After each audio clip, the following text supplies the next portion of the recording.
absolutely on cloud nine. What a wonderful performance, Tahir, in Special Ops. Thank you so much. And you're right, I am on top of the world at the moment because the appreciation, both from critics as well as the audience, has just been phenomenal. So wickedness has never been more delicious, I would say, as your Sudhir in Special Ops. Yeah, thank you. It was very challenging to do because the way the character is written, like he's stylish and charming, but he has to be intense at the same time. Uh, any reference points, anything you had to tap into in particular, and of course the brief from your director Neeraj Pandey.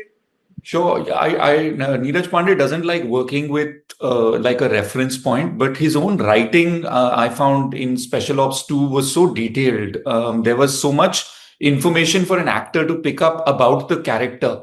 And what I loved about The Collector was that there was so much thought that had gone into building the antagonist, almost as much as the protagonist, where you go into his childhood, you go into what are the things that he didn't have, what are his insecurities. And so that was really my reference point, is that how will someone who's shown like this as a child of 5, how will he react when he wants the world, literally, when he grows up? But what I quite enjoyed was, talking of the backstory. Most of the antagonists have some kind of a sob story, but here, they build the arc as to how and what he becomes. It's late, almost early in his childhood. Yes, exactly. And in fact, when it was narrated to me, it seemed very entertaining. And just even the opening scene of the antagonist who's sitting and enjoying classical music was so unlike anything that I've seen before, that I knew that it was going to be entertaining and quirky at the same time. And I think that's what makes The Collector pop on screen. Yeah, absolutely, The Collector. We have, somewhere I was reading, there was some kind of a comparison with the way you were dressed up, stylishly, suits like the earlier villain Ajit wore. If he happens to be your favorite villain, and also if he was somewhere on your mind while styling yourself, or not. No, he wasn't on my mind. It's always amazing to be sort of to have like the journalists and critics pick out references. But I did know that if this was someone who had lack during his childhood, then the way the costume designer worked was that this is someone who would be very particular. Like he's someone who's very particular about what cars he drives, what sunglasses he wears, and that gave us license to then make a very stylish kind of character. It reminded me of when I saw frames of what Tony Montana, which is Al Pacino's character in Scarface, what he eventually becomes when he has money. But you played a bad guy often enough. You started off with Mardani, which was which kind of established you in the industry, and there is no denying your charm. If you're talking of style, there's no denying your dimpled charm. So what about that? How does that work? Is it a blessing, or at times it becomes a disadvantage? How to make people root for this guy, but also not like, because at the end of the day, he's the villain of the piece, right? Sure. I've honestly always looked at it as a blessing. I gravitate towards lead parts that are disruptive. And I think if being disruptive is the goal, then something out of the box always resonates more with the audience.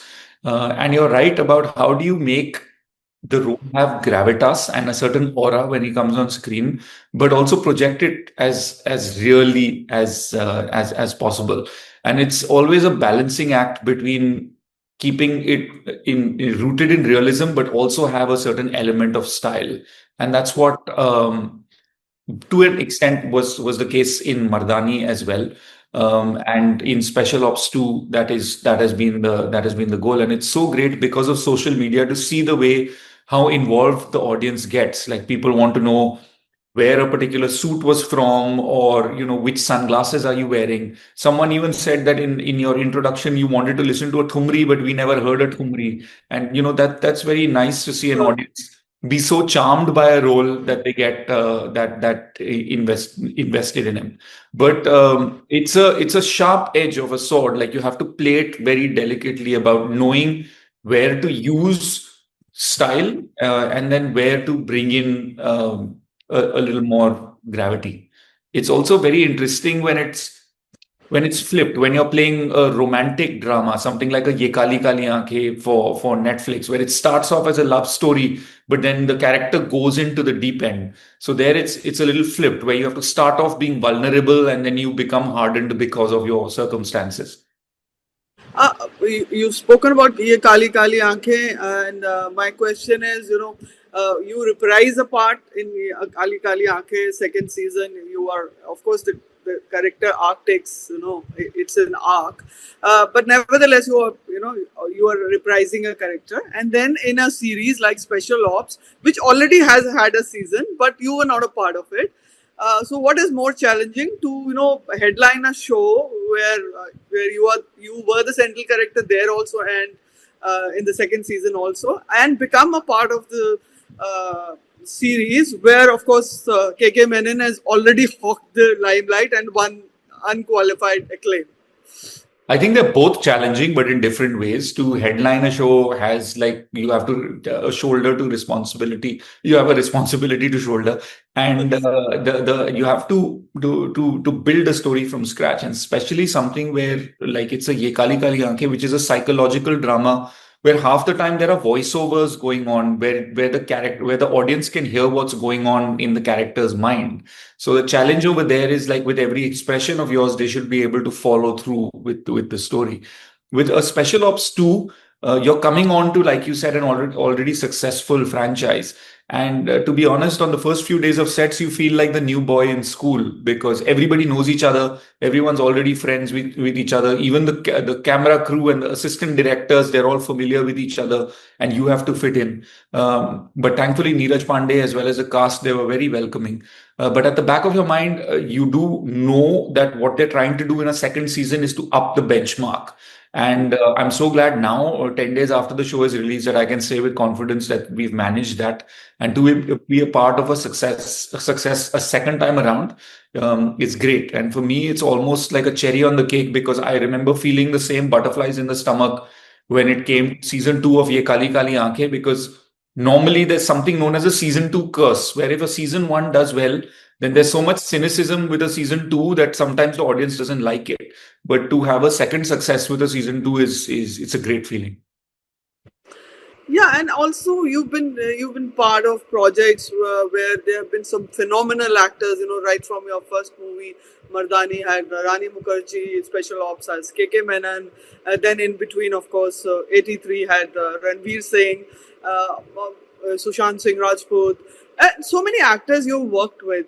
Have you, before working with them, have you been in awe of any particular actor, and how has that gone on the sets? Whether that's a good energy? Sure. I think awe is the wrong word, but I learned a lot, both from Rani Mukherjee, just in terms of having grown up watching her work, and then in a very short amount of time having to remove the image of a star and then get into character and look at her as a co-actor. And she was great in terms of how quickly she manages to offset. She'll be involved in, the eating lunch, or like chatting with the actors or the director, and then on set she's in character at the snap of a finger, and that was like a huge learning. And Nawazuddin Siddiqui taught me what the strength that being self-made gives you, and the sort of confidence that brings on screen, and that was great to imbibe. And KK Menon in particular. Let's talk of the Yeah, of latest course. one as well. KK Menon, I spent more time with him offset, because our scenes were actually shot in isolation. But meeting him was like meeting a college senior, someone who's seen it all before and knows the ropes much more than you do. And what I learned from his acting is less is more. Like, he's someone who's very subtle, and that was the objective. Even while playing the collector, is to keep it as minimal as possible. And I really enjoyed the moment where our characters meet on screen visually. And I really hope to work in a project where KK and I are in the same screen again soon. You're a Punjabi, right? Yes, that's right. But I'm a Delhi Punjabi, so it's like my Punjabi is not as fluent as it should be. Uh, अच्छा सुन थोड़ी बहुत बोल लेंदे हो कि नहीं?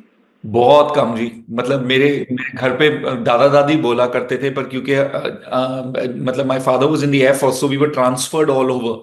सो like you grow up all over India, so Hindi and English becomes your main language. Okay, so but are you in touch with your Punjabi roots? और कोई पंजाबी फिल्में देखी हैं? कोई पंजाबी दे थोड़े हैगे फेवरेट एक्टर कोई? पंजाबी रूट्स तो अभी भी फैमिली है, और जब हम जाते हैं चंडीगढ़ तो then we spend time with them. Of course when we worked on 83, then Ammy Virk was in that. I met with Diljit Paji during an interview roundtable that we did a few years ago. And to me, the production quality and the scale of the industry, it just keeps growing every year.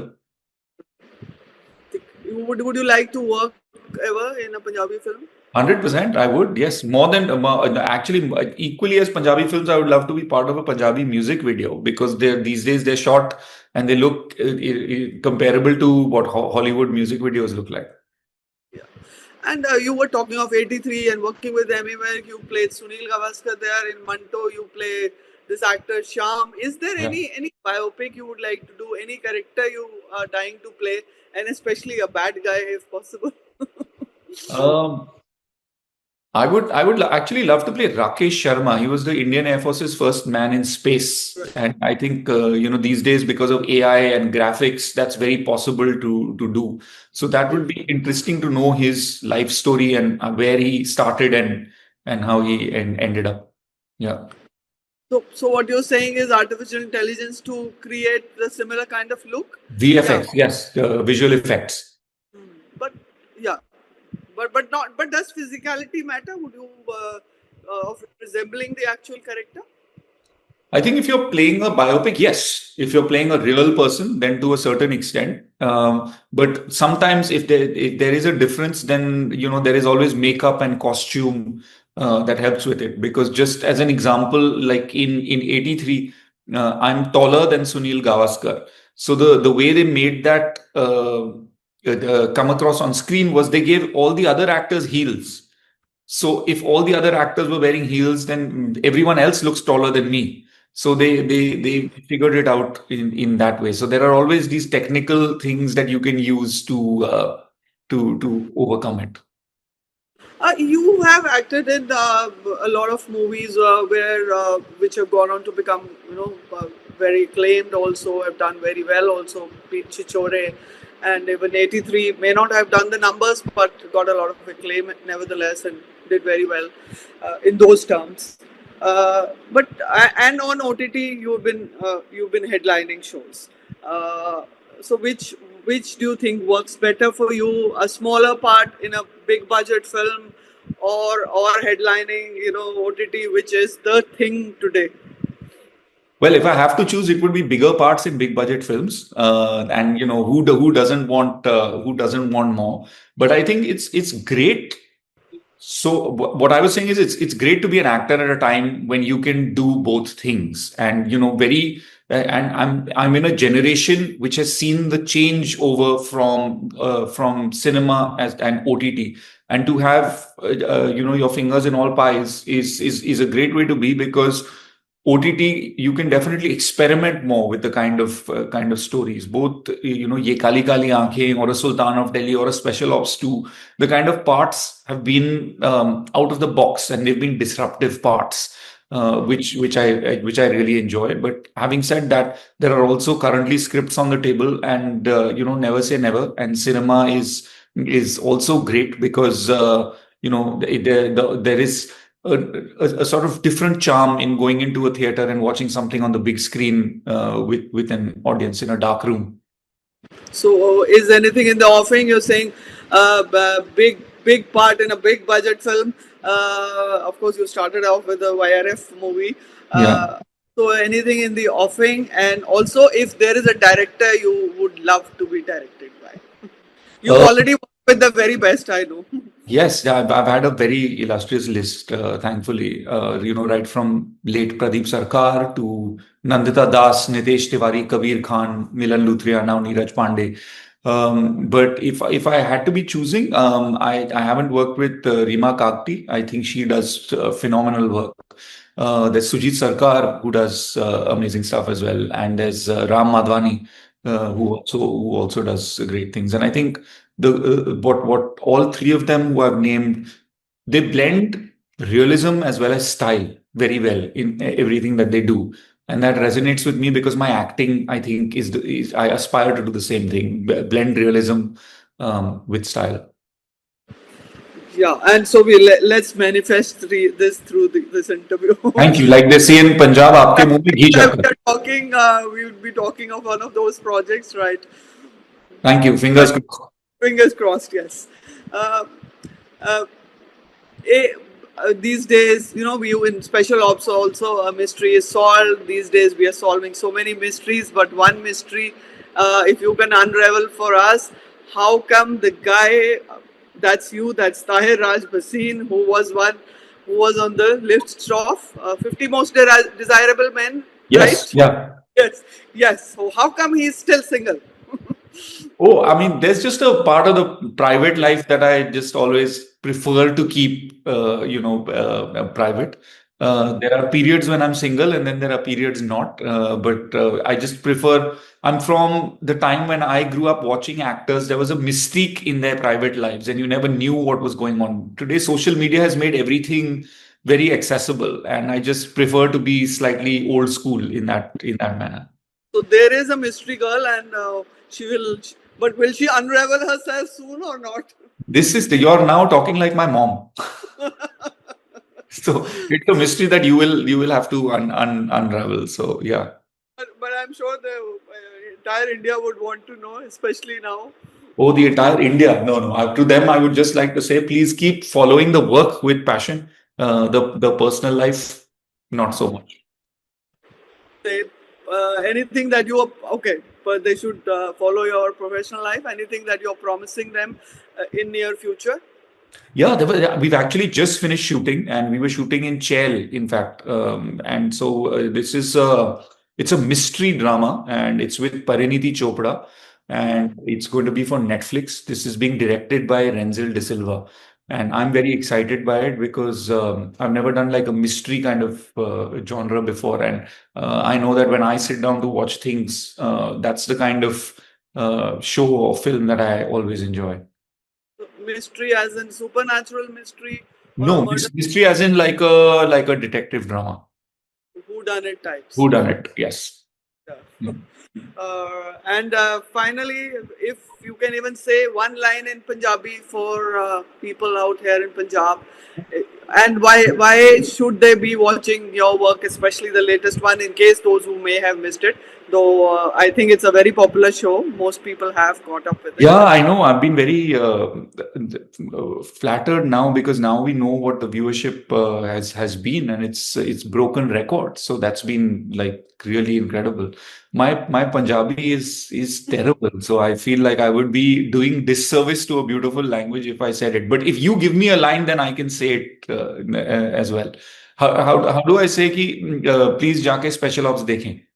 हाँ जरूर जरूर जाके देखो जरूर जाके देखो ये तो बोल सकते हैं दिस इज देखो क्लोज टू देखो हिंदी देखो देखो the word. देखो Yeah, yeah. And more so for Tahir Raj Bhasin, who's done a wonderful job again. Thank you so much Thank you so much for your time, Tahir, and all the best. Thank And you if we lovely spoke lovely last talking time, to you you had just made your debut in Mardani, and now you've come a long way, and I'm sure the journey will continue upwards and upwards.